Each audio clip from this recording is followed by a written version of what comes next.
Tuesday's march started at Mitchell Park, but soon a crowd of about 200 started marching toward the 101, where they encountered CHP officers. The protesters went around them and entered onto the freeway. Captain Jim Smith says police spoke with the organizer beforehand to avoid exactly this. Since June 1st, when we had the first incident that they've entered the freeway, we've basically, as we reached out to organizers, asked three things. Please don't go onto Highway 101.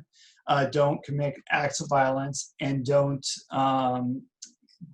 cause any vandalism. Video shows protesters running in front of cars, laying down on the highway pavement, and at one point, one vehicle was trying to go around some protesters. It was a family who had a small child in the car. Protesters jumped in front of the vehicle, began trying to open the door. One person laid on the hood, and another individual threw a skateboard through the back window. The organizer was arrested, now facing multiple charges. The NAACP wasn't a part of the protest, but says it doesn't take much for these events to spiral out of control. And when you have a march like that, you only need 3% of people to change the whole energy and control the whole crowd. But Stephen Vines with the NAACP doesn't believe this march organizer should be held completely responsible. Because when you're dealing with things by chance and with young people and crowds, it only takes 2 or 3 people to, wreck the whole thing. And if you're in leadership, they don't put you in a situation where you get thrown in jail and they go home.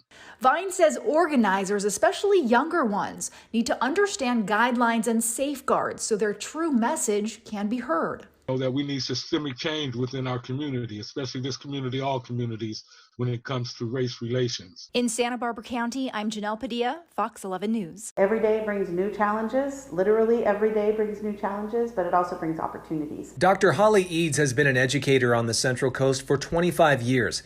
This is her first as superintendent of Orchid Schools, overseeing about 5,000 students on 10 campuses, and summer has been far from a break. I really, truly do appreciate you keeping in the loop and checking in with us on a weekly basis. Eads meets virtually with district principals once a week. She also says teachers have been preparing through the summer for an enhanced online learning curriculum. Really, it's going to be a much more robust program with specific instructional time, assigned activities, very different from what we had in the spring. The challenges for parents and caregivers will be the same. Just to try to keep him motivated and try to keep him to get his work done and stay on task, and just with the Zoom and with the teachers, it's just not having the setting in the classroom is very challenging for us. Eads says parents should create a space where students can learn from home. If they don't have their own device to work on, reach out to the school and check one out.